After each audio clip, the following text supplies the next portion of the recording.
something that I was taught by a mentor of mine, Patrick Bet David. Mm. And he told me, listen, he's like, one of the biggest things that you have to invest in from the get is good lawyers and good accountants.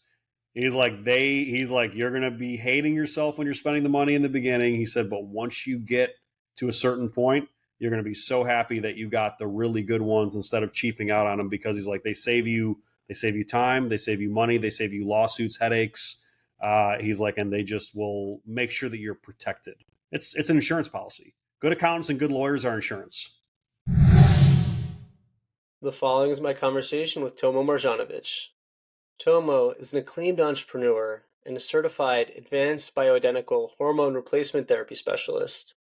He founded Aspire Rejuvenation Clinic, a renowned institution which earned over $4.3 million in 2022 and over $1.4 million in the first quarter of 2023, that is recognized for leading-edge preventive and regenerative medical solutions. His expertise earned him the 2020-2021 Top 100 Healthcare Visionaries Award and a keynote role at the 2022 Health 2.0 conference in Dubai. In this episode, we covered the hardest part about starting that first clinic, the most common health issue among older clients, and his number one piece of relationship advice. Enjoy the conversation. Tomo, thanks for taking the time to come on the podcast. Thanks for having me, man. I'm really excited for the conversation. I think we're going to talk about some cool stuff here. Awesome, and excited to talk about some cool stuff too.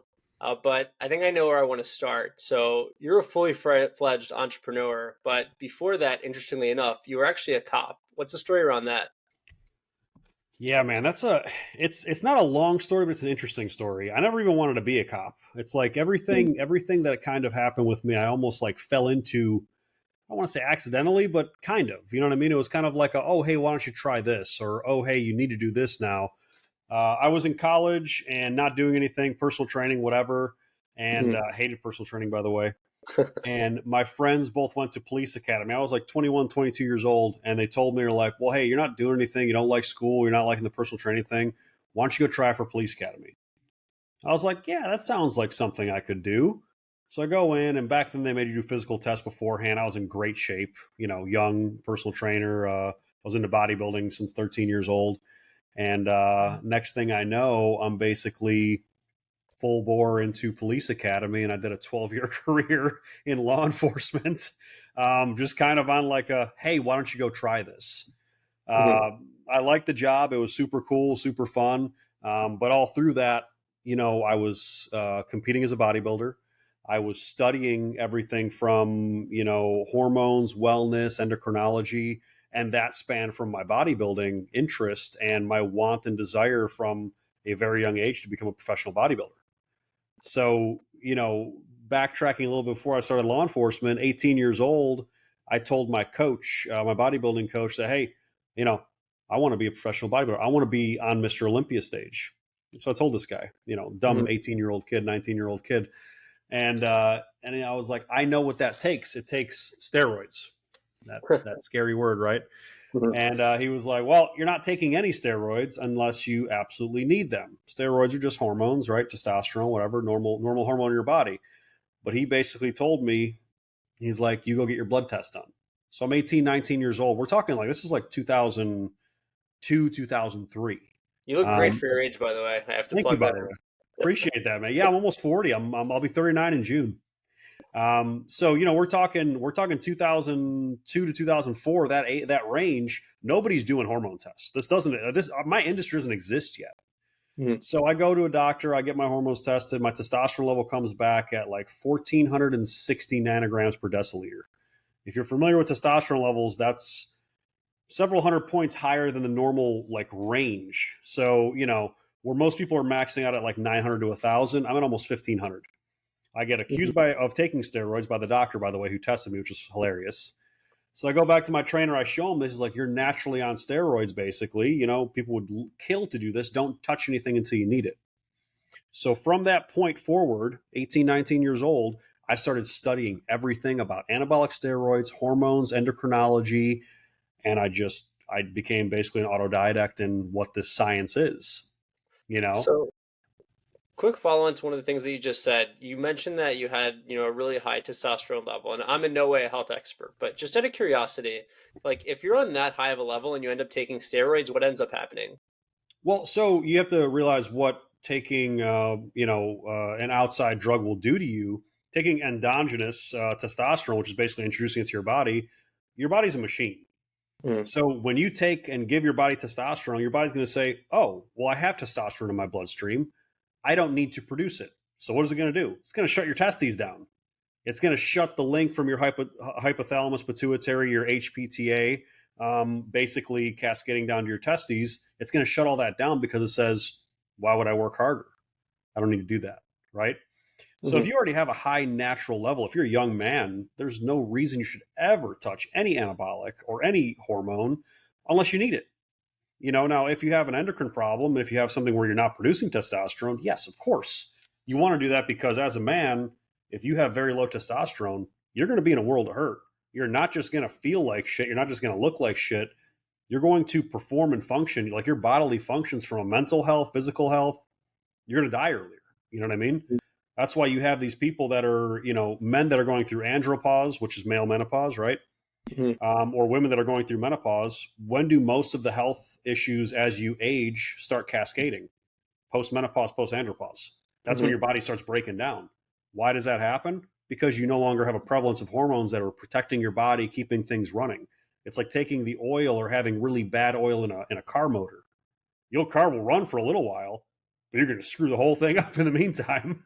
Yep. That's a really cool note on there. And, it's one thing that you think about. You can observe certain activity, but to really put a name to it is interesting. And to think about the fact that a lot of times if we don't work those kind of natural systems in our body and we use those artificial things, it's like our natural systems being like, okay, why do we need to do anything? And then that's when we would become dependent on these things. So it's really cool to see how all that aligns. A quick follow on that. You said while you were a cop, you were studying a lot of this stuff. Did you ever consider going to medical school or kind of pursuing something, working as a doctor or something like that? I did. The only problem that I had with medical school and the mainstream medicine practice in general is that they do not like this stuff. They hmm they don't not only disagree with what I'm saying from a clinic standpoint, like my clinic Aspire Rejuvenation and the doctors and the practitioners that we have, they don't even basically buy into what we're selling, regardless of data. They don't care. hmm And what's the reason? Well, their books in college are written by big pharma. hmm The teachers are taught through big pharma. They are taught from a mainstream medicine model to offer band-aid solutions, in my opinion, to fix problems that are probably more holistically resolved. Now, like even from my clinic, so like let's say you came in. hmm I don't know how old you are. How old are you? Do you mind me asking? Yeah, 25. No, no You're worries. 25. You're young, bro. So you're super young. All right. Appreciate it. So you're 25 years old. Let's say you're 21.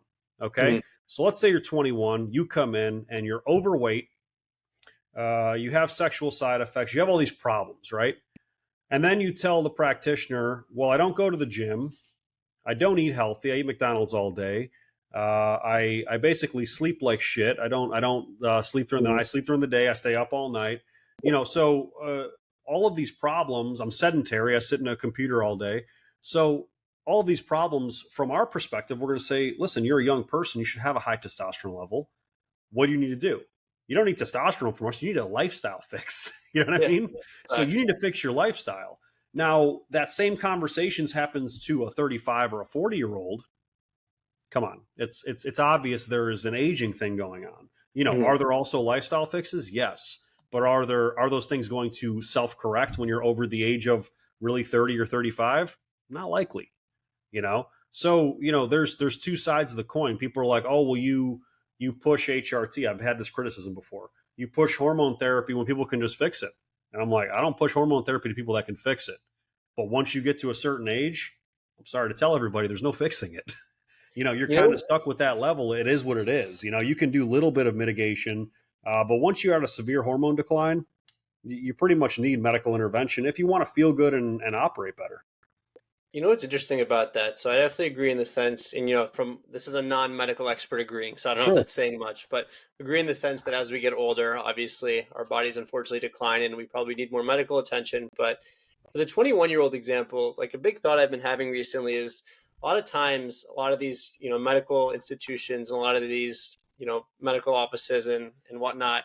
And when I asked earlier, kind of regarding becoming a doctor, you said, oh, the big issue was a lot of the times I did stuff by the book. And a big thought that I've been having recently is, I don't know why a lot of people don't think like this. Maybe people try to complicate things too much, but the book was just written by people, like no smarter than you and me. You know what I mean? And like those people also had an agenda. I Yeah. think a lot of times if, people focus more on the book than their intuition, and I think that's what gets them in trouble. But your intuition is a lot stronger than you might think. So when you're focusing more on your intuition, granted you're trying to do the right thing, I think you'll get a little further than where the book goes, which I think definitely plays hand in hand with what you're trying to do. Yeah, I mean, honestly, it's a common sense thing, and unfortunately, what I consider common sense, what you may consider common sense, it's not so common anymore. People are Mhm. very pushed in the direction that they are, you know, being pushed in from corporatization of medicine, corporatization of everything, basically, right? Everything's about the almighty dollar. Look at what Yep. happened through the pandemic. Does anybody trust the medical community after the pandemic? Good I question. sure don't.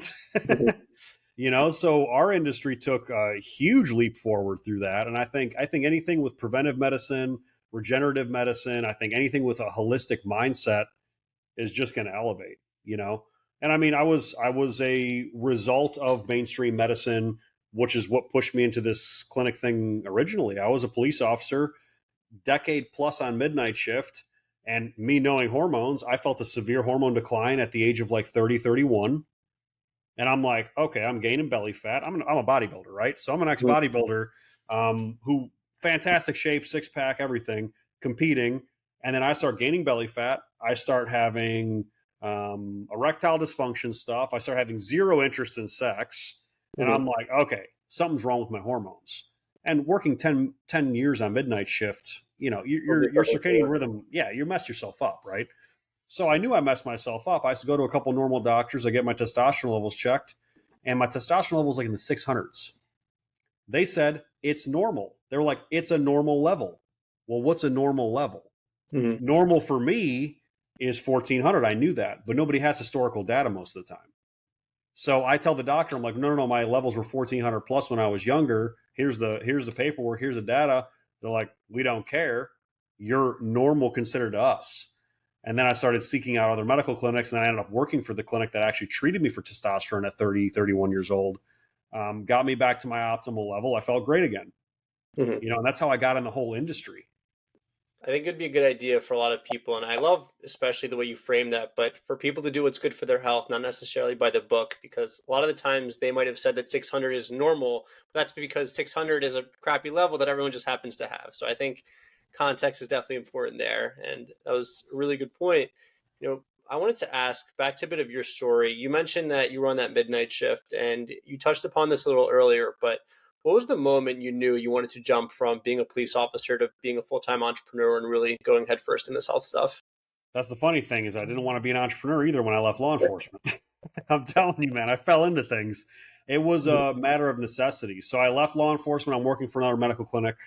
I'm doing sales and marketing for this clinic. Really, Mhm. really weird segue, but still, I know about the medications. I know about the industry. So it kind of made sense, right? I built Mhm. this clinic from almost 700 patients to almost 4,000 in like 9 months. It's The impressive. owner of this clinic gives me an equity play in the clinic. So he gives me like 20% equity. And he's like, I'm now making more money than I ever have. I'm making like basically half my police salary a month, Mhm. right? So half my yearly police salary I'm making a month. So huge leap forward financially for me. And then shortly after that, I get the rug pulled out under me, and I find out that there's federal investigations against this guy, and he's doing a bunch of shady shit. My industry is very dirty. It's very Yeah. well known. There's a movie So on Netflix. I don't know if you know what it's called, but it portrays like the whole prescription kind of thing. So I can definitely yes. relate. Well, I mean, there was basically like underground, like bodybuilding steroids going out the back door of this clinic. Shady Not a stuff. good situation. Hmm. So I basically have to put myself in a position where, okay, am I going to go back to law enforcement, or am I going to take what I learned to do and learn not to do? Obviously, don't sell illegal drugs. Obviously, not to do. Yep. Am I going to learn what I got from this industry, and am I going to just try to do it on my own? I obviously picked the latter. I basically put all of my money into this, all my credit into it. I stopped paying my mortgage payments. I stopped paying car payments. I put everything into it. Got another business partner in, which I eliminated like 7 months later. I ended up buying him out basically. And we went separate ways. And yeah, man, I was forced into it because I wasn't going back to law enforcement. So I'm like, I'm in this industry. I'm good at it. I built a company from 700 patients to 4,000 in not even a year. Why can't I do this myself? So I basically started my own company, started my own brand, got my own practitioners, and built a company based on my principles, my values of treating people the right way, bringing a practice model where patient care and customer service was first, which is what I never felt in medicine, which is, I'm sure you've never seen in medicine. Nobody has customer service in medicine. Yep.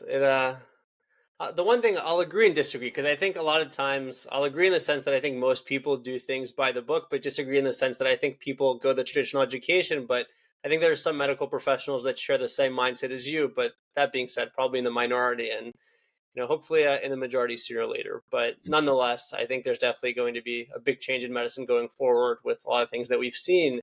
But I wanted to get back to a bit of your story, and you did something that a lot of entrepreneurs end up doing, which is kind of going all in. Pretty much, you had kind of a fuck it moment. You're like, I'm just going to go all in on this.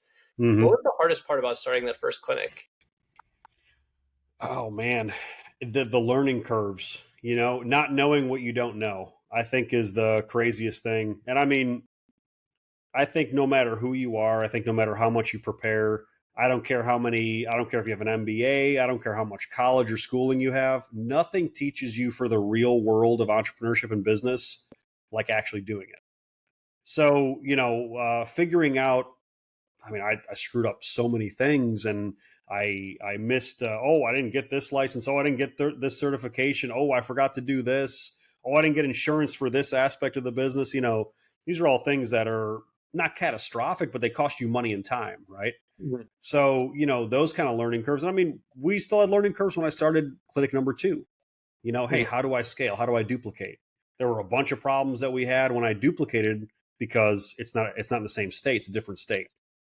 The one thing that I wish I would have done earlier is leverage more contacts, Mhm. went into finding more mentors, finding mentorship, everything like that. Because, man, when I started doing that, probably I would say year two into being an entrepreneur, and I started really bringing people in to kind of just have conversations. Hey, what do you think about this? Hey, how do you structure your corporation? Hey, what do you think about this payroll process? What do you think about this credit card processing system? And just having those conversations, because all these guys that are doing business, if they've been around for more than 5 or 10 years, they know a shitload more than you. Mhm. So I would say like, the hardest thing was just not knowing what to really even look for. The biggest piece of advice that I would give people is don't don't be afraid to ask questions, and don't be afraid to look for mentors, and tell these people, hey, I don't really know what I'm doing. I still sometimes feel like I don't know what I'm doing. And I'm running a multi-million dollar company that's now scaling across the United States. We're opening, 2 to 3 more offices in the next few months.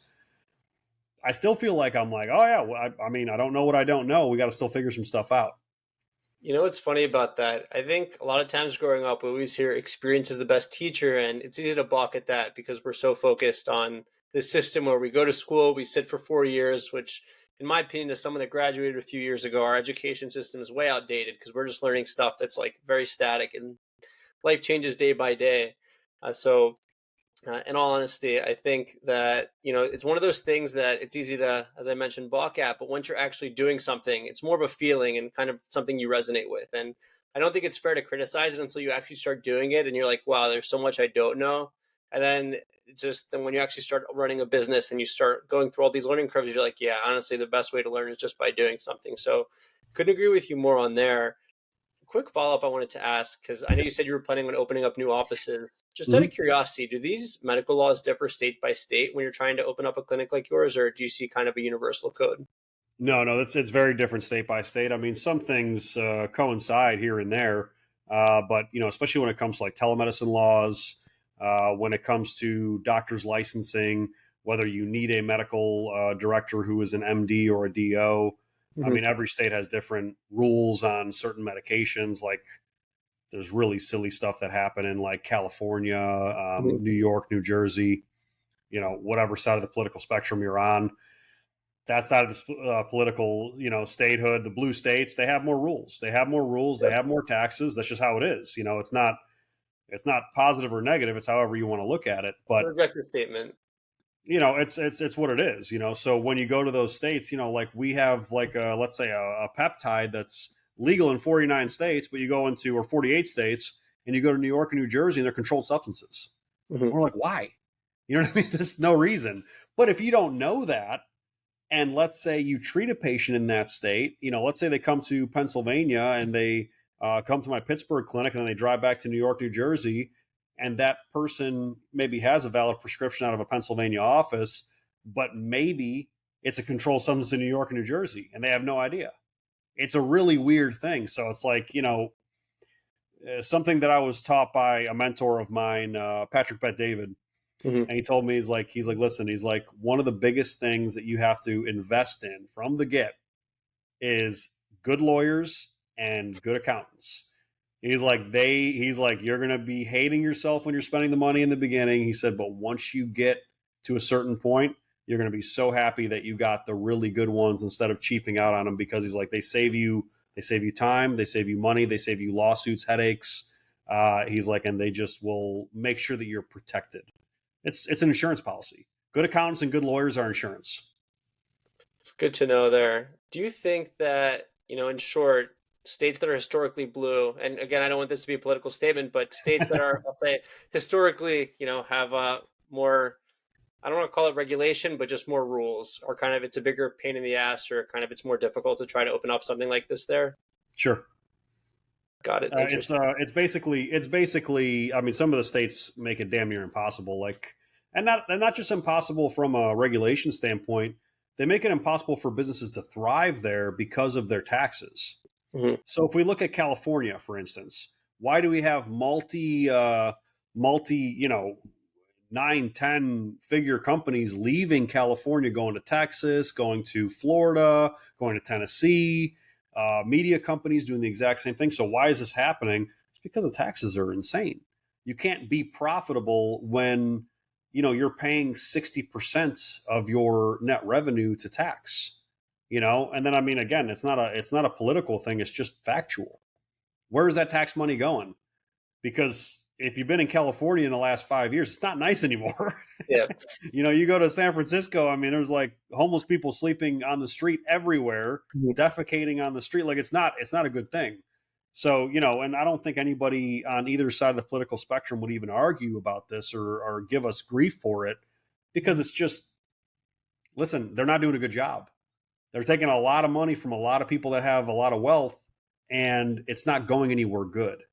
So it's like something's got to change.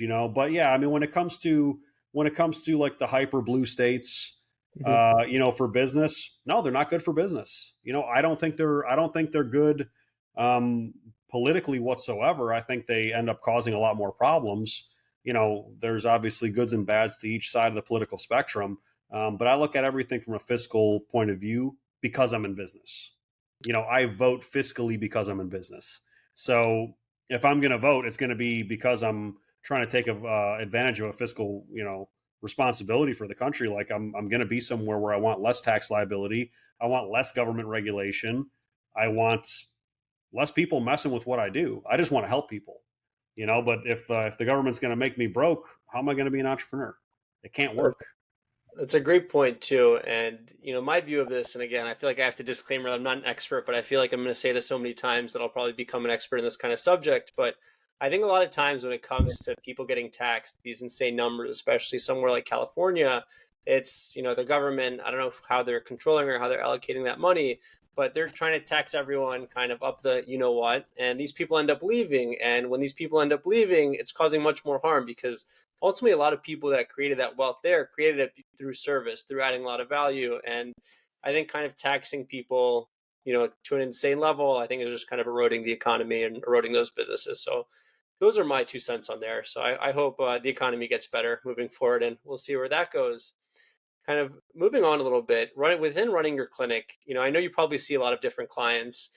As you mentioned earlier, as we age, we kind of go through a lot of these health issues. I'm just curious, from your perspective, what do you think the most common health issues are amongst your older clients? So, I mean, all you have to do is look at what is mostly killing adults in America, right? Hmm. You know, immediately when you say, "Oh, well, what kills a lot of people?" People automatically think cancer, right? Hmm. Cancer is a very big, nasty word, and yes, cancer does kill a lot of people, and there are a lot of problems with cancer in this country and the world. But honestly, I think the major contributing factor is obesity. Hmm. I think that we are the fattest country, and we may not be. We may be second or third. Not But that much better than generally, second or third. I mean, listen, I don't know. If we are, we are. If not, I wouldn't be surprised. But I read a startling statistic that I think it was something like 60 something percent, 65% or something like that. You could fact check this for me. 60 something percent of the population is considered to be overweight or obese in the United States. That is insanity. So Mind-boggling. when I look at the health problems here, what is causing obesity? Well, there's obvious things. The food supply is garbage, right? We have ultra processed food. Everything is about ease and availability. It's easier than ever to be fat, right? Kind Fortunately. of is. I hate to say it that clearly, but it is. But we can expand on that further. You have your toxic food supply. You have a not very well maintained water supply. I'm huge on water clarity and water quality. If you're drinking tap water still in the United States and you're not on a well or in a very rural area, you're drinking a lot of toxins. Hmm. We can get into a fluoride conversation. That's a whole podcast on and amongst itself. Yep. I am anti-fluoride. I don't use fluoride. I don't use fluoride toothpaste. And several dentists that I am friends with all agree with me that fluoride is literally a neurotoxin we should not be even ingesting at all. Look on the back of your toothpaste bottle. There's Hmm. a poison label on there. I don't know if anybody knew that. So, not just fluoride in your systems, but there's also a lot of different heavy metals that are in the water supply, hormones in the water supply. This is a crazy one. But what are your thoughts? I'm going to ask you real quick. Sure, What are go ahead. your thoughts on hormones in the water supply? Because if you think about it, I'm going to give you a little bit of a scenario. You have the most inundated population of young women on birth control in this country Hmm. out of the entire world. And when you're on birth control, you're taking all these progestins, synthetic estrogens, everything like that. They urinate that stuff out, okay, in the water supply. I'm sure you know. You seem like a well-educated man. You seem like you're pretty bright. People have Water called me supply worse, but yeah. water supply recycles. Okay, Yep. so most of the filtration systems that are going through the water supply in cities, they're not filtering out these synthetic progestins and estrogens and all these things. So you have a bunch of young men that are drinking these, which are potentially causing lower testosterone levels, potentially causing more health issues, causing more obesity. Mental Um, issue. I mean, so what do you think that's going to do to a young boy, from your personal opinion, if you're getting inundated with female hormones? Not good stuff. I have no background in medicine, but my best guess or my intuition, as we mentioned earlier, would tell me we should probably consume kind of more cleaner stuff, probably stuff water from ideally a well or kind of natural spring water, not water that's contaminated by all this crap. Yeah, and so you put all these things together: a toxic water supply, a very processed food supply, and then the potential for imminent endocrine disruption. Mhm. What's going to happen? You have a male population that is, and this is 100% verifiable with data, male population that is getting lower and lower testosterone levels. We are half of what our grandparents were traditionally in America. So, if you're born in America today, your testosterone level is likely to be half of what your grandparents were at your age. That's scary shit. So now what is causing that? It's all this food. So when you cut a man's testosterone in half like that, just like my symptoms when I started to hit my plummet after 10 years in night shift, testosterone levels are plummeting, start gaining body fat, start having mental clarity issues. Man, you're causing an entire society of weak, fat, emotionally catastrophic men. This is a horrible situation. You know, it's funny. Right when you mentioned that the initial part about where half of what our grandparents were, kind of my mind went to like, wow, what a time to be alive when things were kind of much cleaner. But it's actually really interesting that you clarify that so well, because we see a lot of these, I'll just want to say kind of mentally unwell individuals or mentally ill kind of males as well. And you kind of wonder where this came from. Is it parenting or is it what? But it's really interesting how just eating a really shitty food supply or kind of getting your nutrients from a really crappy place could have this effect. So I definitely Yeah. think that's something kind of to be considered in the future. To get back to what you were saying earlier, kind of regarding some of those issues as we get older. So say you're dealing with a patient that's like 30, 40 years old. What's the best advice you'd give for them when it comes to changing their weight? So, I mean, the first thing that you want to do with everybody, and I'll tell this to a 20-year-old as well, check your labs. Mm-hmm. And I'm not talking about just going to your normal practitioner and asking for don't just blankly ask them for a lab test. Have them test everything. I'm Mm-hmm. talking about every hormone level, full metabolic panels, your full thyroid, not just TSH. Get your T3 levels, your T4 levels, get everything. Okay, so you want to go to a practitioner. If your general practitioner won't do it, which is scary to even say, but believe it or not, they will deny you. They will tell you you don't need it. Happens all the time. Find a clinic like ours. We're not the only ones. Yeah, exactly. They're not. It's not about. It's all about the money. So find a clinic like ours. There's plenty out there. Or find a practitioner who's dealing in holistic health and wellness and that kind of medicine. There's a bunch, and have them test your levels, and that way you at least will be able to see what your body is doing from the inside.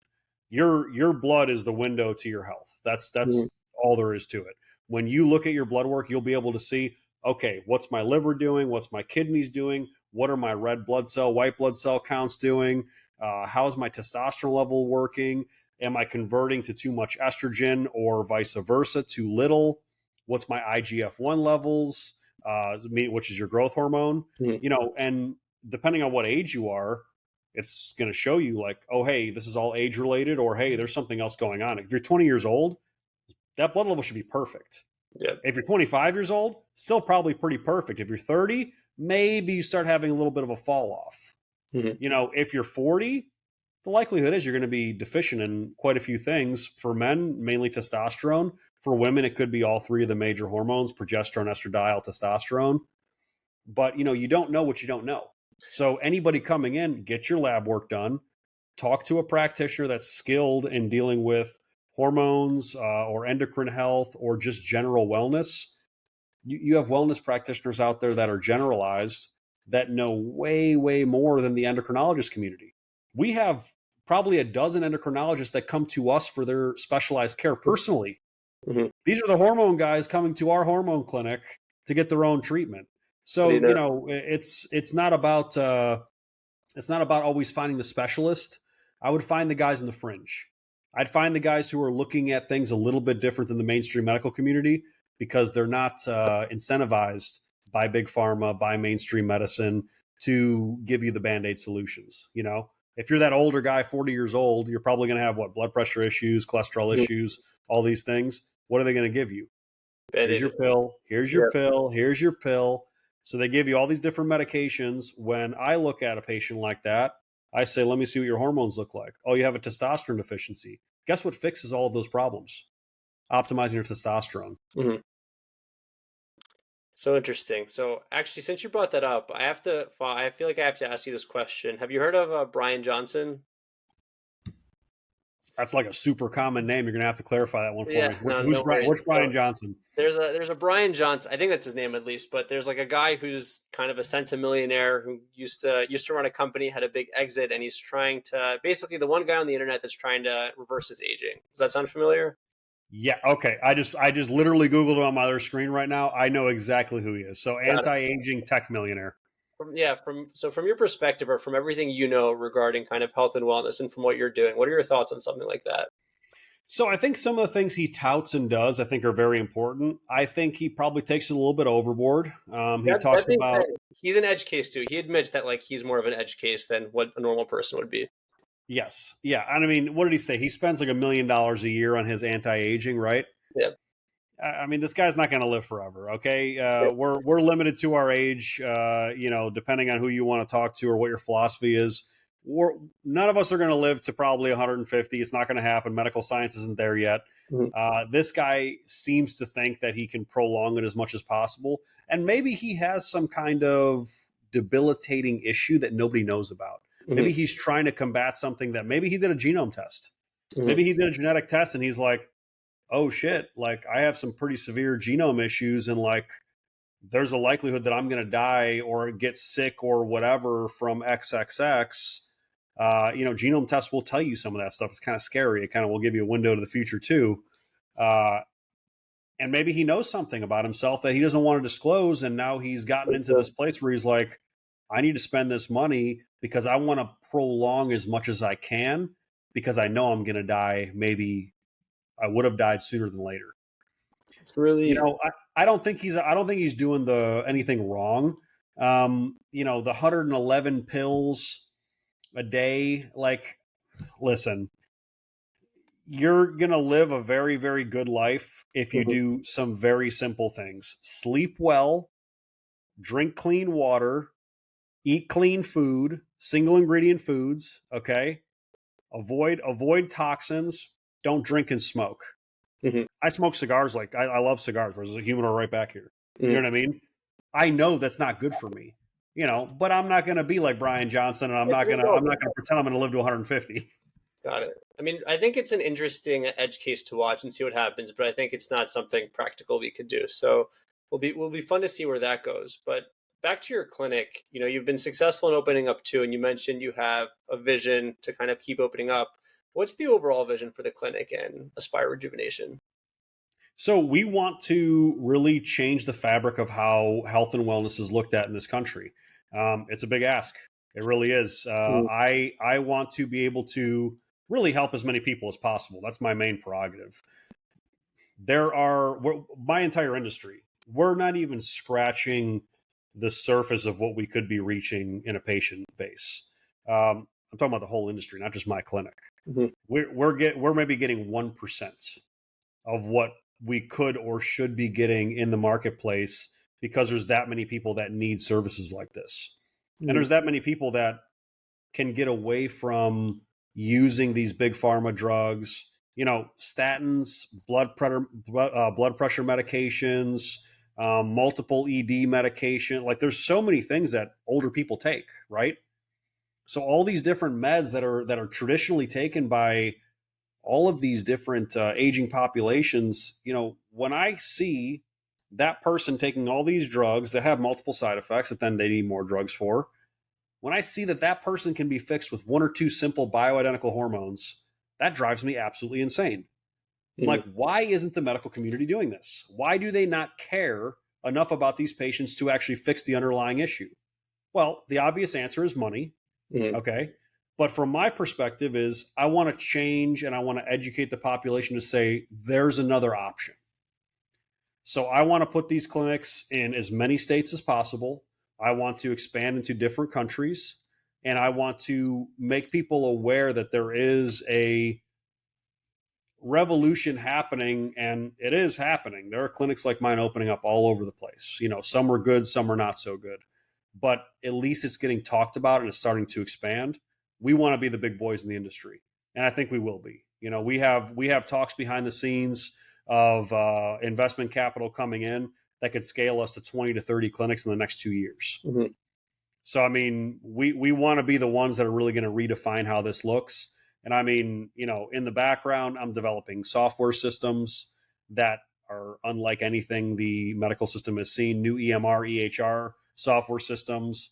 I'm talking to other pharmacies and pharmacists that want to develop new pharmacies to basically scale these kind of drugs so more of the population can get them because we're honestly under uh, they're under provided. Mhm. You know, there's a lot of pharmacies out there that are focused more on the big pharma drugs and not focused on really fixing the wellness of the population.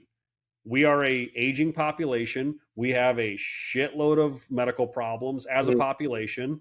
We're dying in droves of heart disease and other obesity and metabolic related issues, diabetes. You know, if we don't think all those things also lead to cancer, they absolutely do. So, who's going to fix this? Doesn't seem like a lot of doctors want to do it. I think it's going to be entrepreneurs. I think entrepreneurs partnering with good doctors and figuring out solutions on how to deal with this is going to be the key.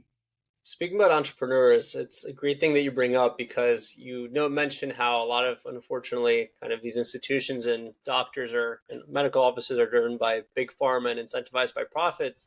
And you have Mark Cuban come along who has, no medical background. He starts working with kind of a medical company and starts making a lot of these drugs at a fraction of the cost. And I'm sure Sure. maybe he's a little bit profitable, but it seems as though his incentive is more to kind of socially treat people as opposed to just kind of churn out a ton of money. So that will be really interesting to see what he does.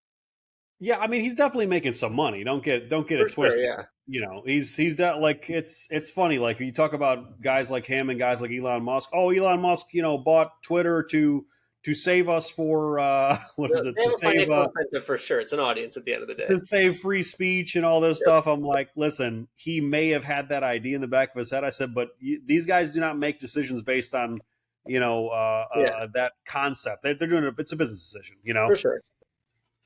But yeah, Definitely. Mark Cuban doing that was awesome. It's great, but that's also what medicine should be. Yeah. Medicine should be accessible to people. It shouldn't be so limiting, and it should be able to, in my opinion, solve underlying problems and not just mask symptoms. For sure. And to be a sustainable business, I think is the better way to put it. Because I think kind of what he has in mind, obviously it's a business decision, but it's more for, he can make money off this, but maybe not a lot right away, but he can continuously have that income stream as opposed to just kind of trying to jack up the price and have big pharma do its thing. So it will be cool to see where that goes.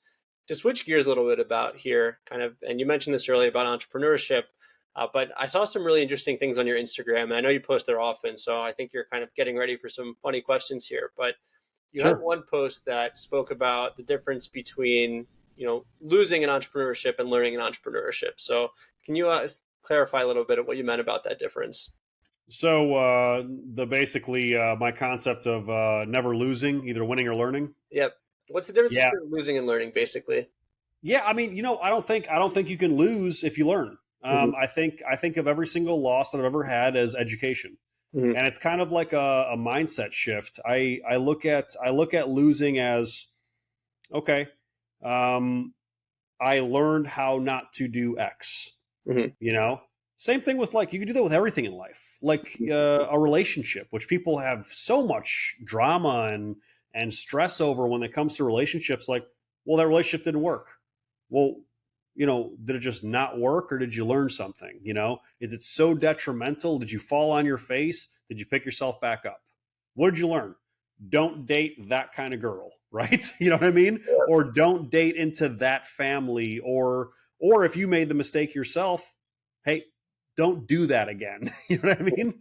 So, if she broke up with you because you did something stupid, well, you better learn not to do that again, because most women are probably not going to like that situation or that action. It's the same thing in business, same thing in entrepreneurship.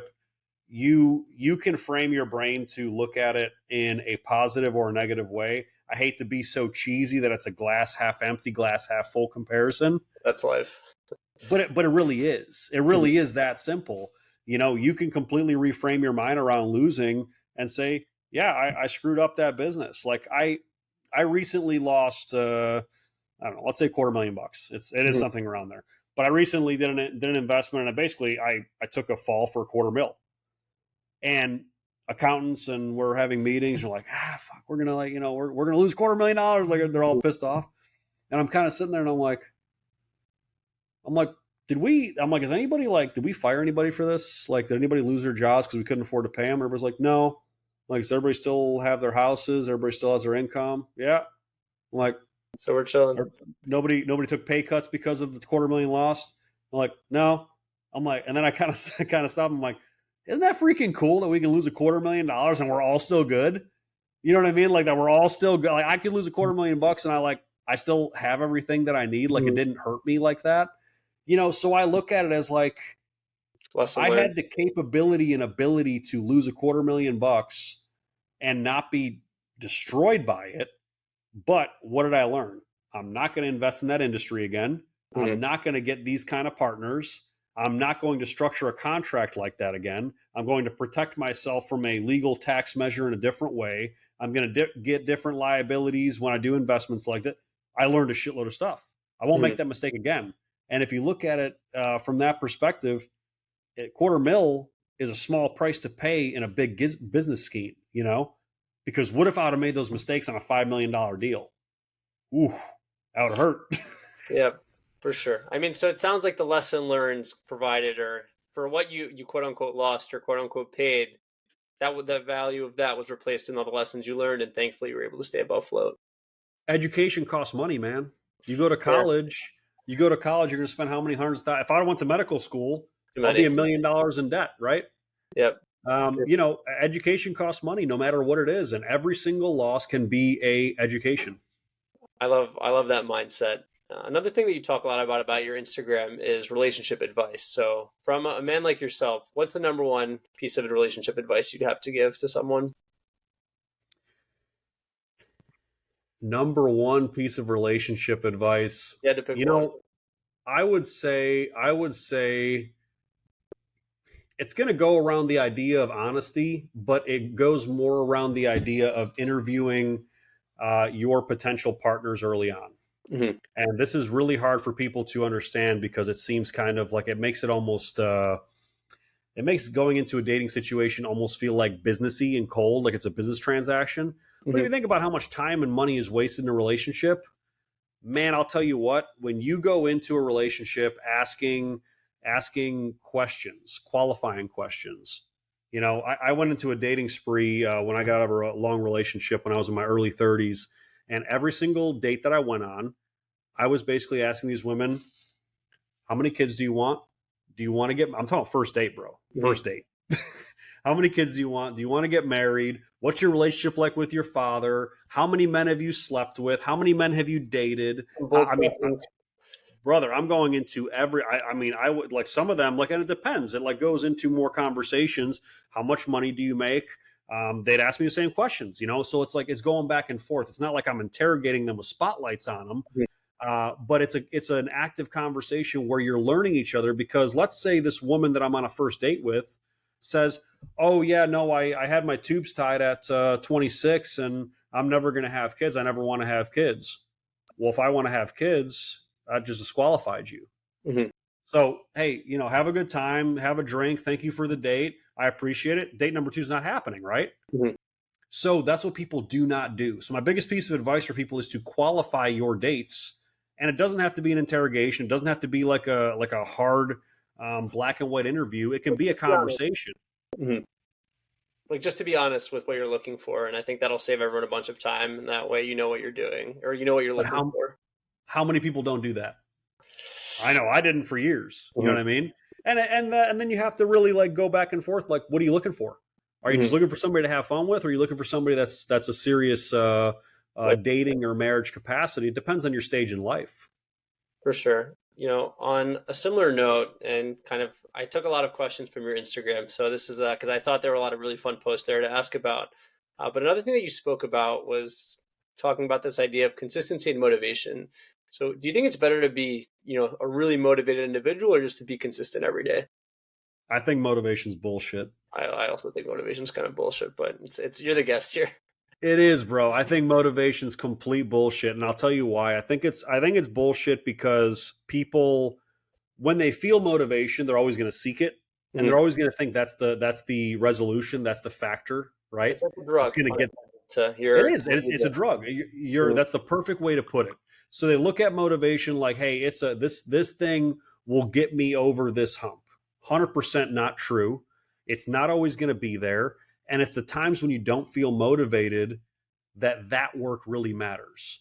Like the Mhm. time when I do not want to get up at 5 in the morning, but I get up anyway, that's the days that matter. The Mhm. days that I don't want to go to the gym and I don't want to eat healthy and I want to eat, a pizza instead of eating my meal preps, you know, those are the days that are going to lead me to have a great physique and be healthy and be well and be proud of myself. When I look at Mhm. myself in the mirror and I have a six pack, I'm like, shit, I worked my ass off for that. You know what I mean?